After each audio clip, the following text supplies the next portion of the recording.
Hello दोस्तों, मैं नन्ना मुन्ना रॉटवाइलर हूँ। नाम है मेरा हेनरी और 3 साल के उम्र में ही मशहूर हुई मेरी कहानी। और आज मैं आप सबको मेरी प्यारी मम्मी महुआ मोइत्रा की कहानी सुनाऊंगा, जो बीते समय में भारत की सबसे ज्यादा विवादित सांसद बना करती थी। तो मेरी हॉटशॉट एमपी मम्मी का एक हॉटशॉट वकील जय देहद राय के साथ 3 साल तक चक्कर चल रहा था। जय कहता है कि उन्होंने मुझे जनवरी 2021 में 75,000 रुपए में खरीदा था, जिस समय मैं सिर्फ 40 दिन का था। जब मेरी मम्मी दिल्ली के बाहर जाती, जो अक्सर होता, जय मेरी अच्छे से देखभाल करता। धीरे धीरे वो मुझे बहुत चाहने लगा था, एक डैडी की तरह। लेकिन दुख की बात है कि दोनों के बीच तगड़ा झगड़ा छिड़ा और उनका प्यारा रिश्ता टूट गया दिसंबर जनवरी 2022-23 की सर्दियों में। उसके बाद डैडी घर छोड़कर चले गए और मेरी कस्टडी मम्मी के साथ रही। लेकिन डैडी को मेरी इतनी याद आई कि वो 2 बार चुपके से मम्मी के घर में घुसकर मेरे साथ खेलने आए, जैसे जॉन विक फिल्म में भी हीरो ने किया था।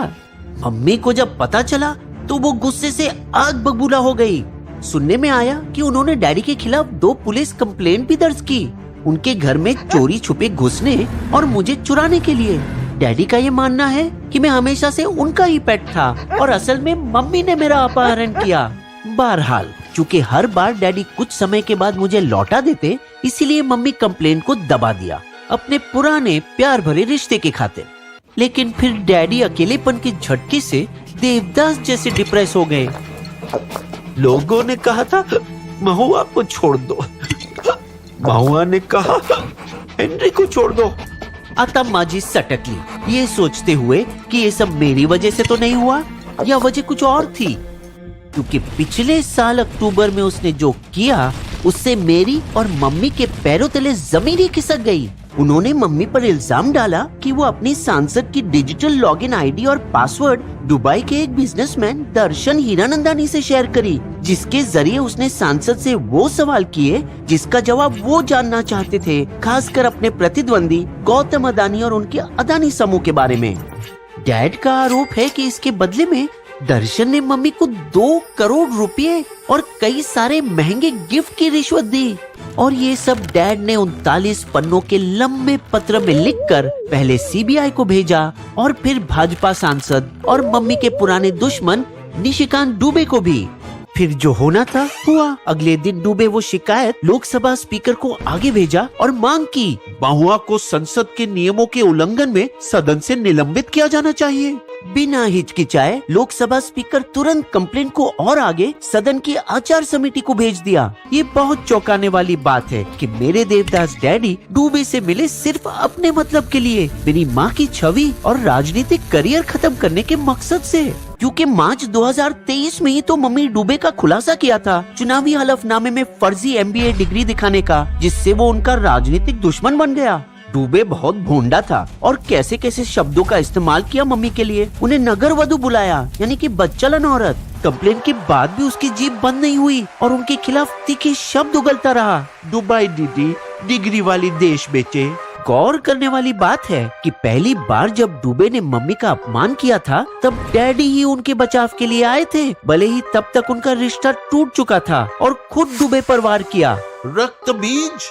अब मेरे वास्ते इतनी दुश्मनी क्यों? मेरी कस्टडी की लड़ाई भारत की सबसे बड़े राजनीतिक विवादों में से कैसे बन गई? खैर, वजह जो भी हो, मम्मी का ऐसा बुरा हाल हुआ कि वो चिंता के भंवर में घुसती चली गई। मैं हूँ महुआ मोइत्रा और ऐसी गंदी राजनीति के लिए तो नहीं आई हूँ इसमें। क्या कमाल के दिन थे वो 1990 के दशक में, जब स्कॉलरशिप पर मैं अमेरिका आई थी मैथ्स और इकोनॉमिक्स पढ़ने। टॉप की स्टूडेंट तो थी ही, इसलिए लंदन में मुझे 1998 में एक बैंकर की बढ़िया सैलरी वाली नौकरी भी मिली। लेकिन एक दशक बाद जैसे स्वदेश में शाहरुख खान अपने देश वापस आए थे, मुझे भी अंदर से आवाज आई अपने देश लौटने की और यहीं पर कुछ कर दिखाने की। मैंने शुरुआत की बंगाल में राहुल गांधी के आम आदमी का सिपाही बूथ अभियान में शामिल होकर, लेकिन जल्द ही समझ गई कि सिर्फ ममता दीदी की टीएमसी ही वामपंथियों की 34 साल की 7 बार लगातार चल रही सरकार को गिरा सकती। तो 2 साल बाद मैंने छलांग मारी और दीदी की मेहनती पार्टी वर्कर बनकर आने वाले 2011 चुनाव के लिए जुटकर काम करने लगी। मेरे डिजाइनर काले चश्मे और महंगे लुई विटॉन हैंडबैग के बदले अब मैं साधारण कॉटन साड़ी पहनने लगी। जब 2016 में दीदी ने मुझे अपना पहला चुनाव लड़ने का मौका दिया, फिर तेरी बहन करीमपुर में रहने के लिए निकल पड़ी, कलकत्ता से 200 किलोमीटर दूर, जहां मैं गांव वालों के साथ समय बिताकर उनकी समस्याएं जानने लगी। और शाबाश, उन्होंने ही मुझे मेरे पहले विधानसभा चुनाव में 16,000 वोटों के अच्छे अंतर से जीत दिलाई। मेरा रुतबा और बढ़ा जब 2019 के लोकसभा चुनाव में मैं कृष्णानगर से सांसद बनी। और चूंकि पार्टी मुझे बहस करने वाली सबसे घातक मिसाइल मानती थी, उन्होंने मुझे दिल्ली भेजा। नहीं भूल सकती जो रोंगटे खड़े हुए जब संसद में मेरा पहला ही भाषण वायरल हुआ था। भारत में फासीवाद बढ़ रहा है। इन अंगार भरे भाषणों ने मुझे देश की सत्ताधारी पार्टी के कमल में कांटा बना दिया। मेरा सरकार के साथ टकराव जारी रहा, सुप्रीम कोर्ट में याचिकाएं डालने से, नागरिकता कानून और अक्सर दुरुपयोग किए जाने वाले राजद्रोह कानून के खिलाफ। बीजेपी सांसदों को उंगली भी की अगले हमले से पहले। आज संसद में मेरी स्पीच है। बीजेपी को अपनी शोर मचाने वाली टीम तैयार रखनी चाहिए। गोमूत्र शॉट लगाकर गला भी गीला कर लो। गुस्से में आए ट्रोल्स ने मेरी बदनामी के लिए बचकाने की कोशिश की। पार्टी में शराब का ग्लास और सिगार पकड़े हुए मेरी कटी हुई तस्वीरें ऑनलाइन फैलाई। लेकिन आप तो जानते हो मुझे ना, चवन्नी भर का फर्क नहीं पड़ता मुझे। असली बात तो ये है, बीजेपी बंगाल में इसलिए हारती है क्योंकि वो महिलाओं पर ऐसे निचले स्तर के हमले करती है। और इसीलिए महुआ उन आरोपों के खिलाफ लड़ी। सबसे पहले मानहानि डेफेमेशन का मुकदमा चलाया जय पर, ये आरोप लगाते कि उसकी कंप्लेंट हेनरी की कस्टडी की लड़ाई का बदला था। हालांकि निजी तौर पर महुआ के वकील अपने क्लाइंट के आदेश पर जय के साथ समझौता करने की कोशिश करी। अपनी कंप्लेंट वापस ले लो और बदले में हम तुम्हें कुत्ते की कस्टडी दे देंगे। लेकिन जय ये दोगलापन का खुले कोर्ट में पर्दाफाश किया और बताया कैसे एक तरफ मानहानि का मुकदमा चलाया और दूसरी तरफ समझौता करने की कोशिश की। महुआ के वकील इससे इतना शर्मिंदा हुए कि उन्होंने ये केस लड़ना ही छोड़ दिया। महुआ का जय पर मुकदमा करने के सिर्फ 2 दिन बाद 19 अक्टूबर को दर्शन ने एक बयान दिया। महुआ ने मुझे लॉगिन डिटेल दिए थे, मेरी गलती थी कि मैंने वो लिए। उन्होंने बताया कि लॉगिन लेने के बाद महुआ उन पर महंगी चीजें देने का दबाव डाला, जैसे बंगले का रेनोवेशन, एयरलाइन टिकट और हॉलिडे पैकेज का खर्च।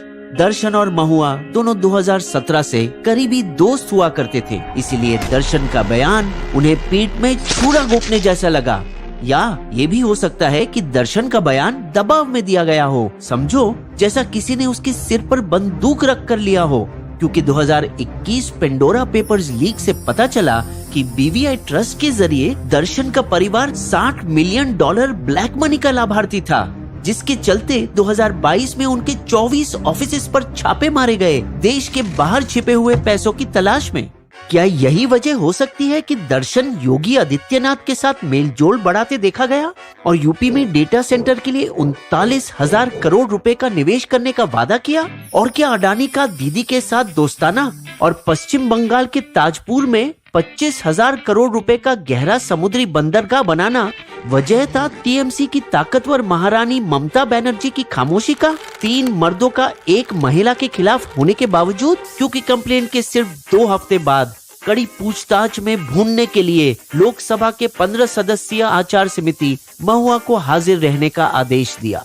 सुनवाई के लिए महुआ शानदार अंदाज में आई, 3 डिजाइनर हैंडबैग इठलाते हुए, मानो दिखा रही हो कि उसे तोहफे की जरूरत नहीं और उसके खुद के पैसे से इतनी महंगी चीजें खरीदने की काबिलियत थी। हालांकि अंदर का माहौल काफी तनाव भरा था और महुआ का कहना है कि भाजपा सांसदों ने उनसे बेहद निजी सवाल पूछे। दर्शन के साथ आपकी कैसी दोस्ती है? आप दुबई में किस होटल में रुकी? क्या उसकी पत्नी को ये पता था? सुनते ही आग बबूला महुआ जवाब देने से इनकार करके पूछताछ के बीचों बीच एथिक्स कमेटी के 5 विपक्षी सदस्यों के साथ गुस्से से बाहर निकली। इन्होंने शब्दों से मेरा वस्त्र हरण करने की कोशिश की।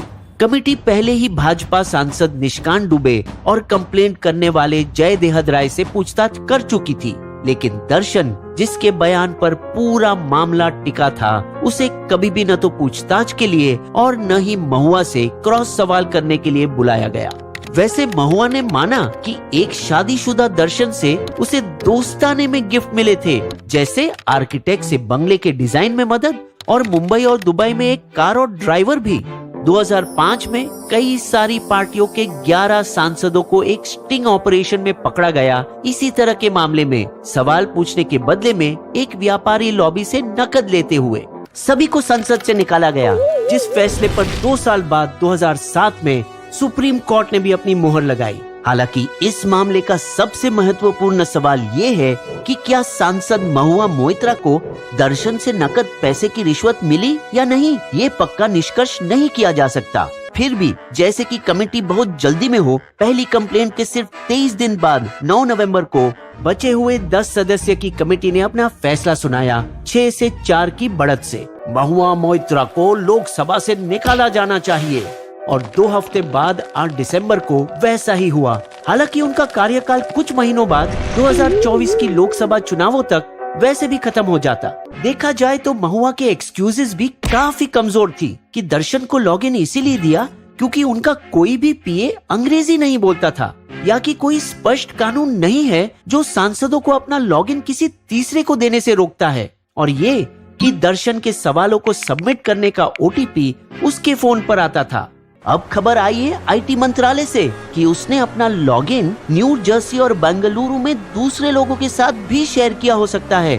हालांकि इस विवाद से ये तो अच्छा हुआ कि लोकसभा सचिवालय ने नए सख्त नियम लाए, जिससे डिजिटल सांसद पोर्टल पर सांसदों के सेक्रेटरी और सहायक तक एक्सेस नहीं कर पाएंगे, जिसके तहत सरकार द्वारा दिया गया सवाल का जवाब भी गुप्त रखा जाएगा जब तक वो संसद में सबके सामने दोहराया नहीं जाता।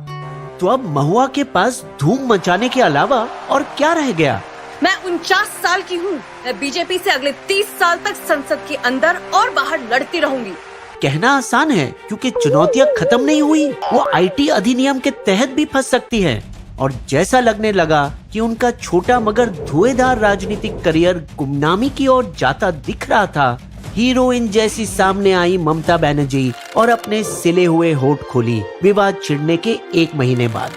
महुआ को निकालने के प्लान से उसे मदद ही मिलेगा और उसके जीतने की क्षमता पर भरोसा दिखाते हुए उसे अपनी पुरानी लोकसभा सीट कृष्णनगर का जिला अध्यक्ष फिर से बनाया। शायद समय आ गया कि हम जानवर खुद फैसला ले कि हमारी कस्टडी कौन रखे। हम कोई प्रॉपर्टी थोड़ी ना है, जीते जागते जीव हैं।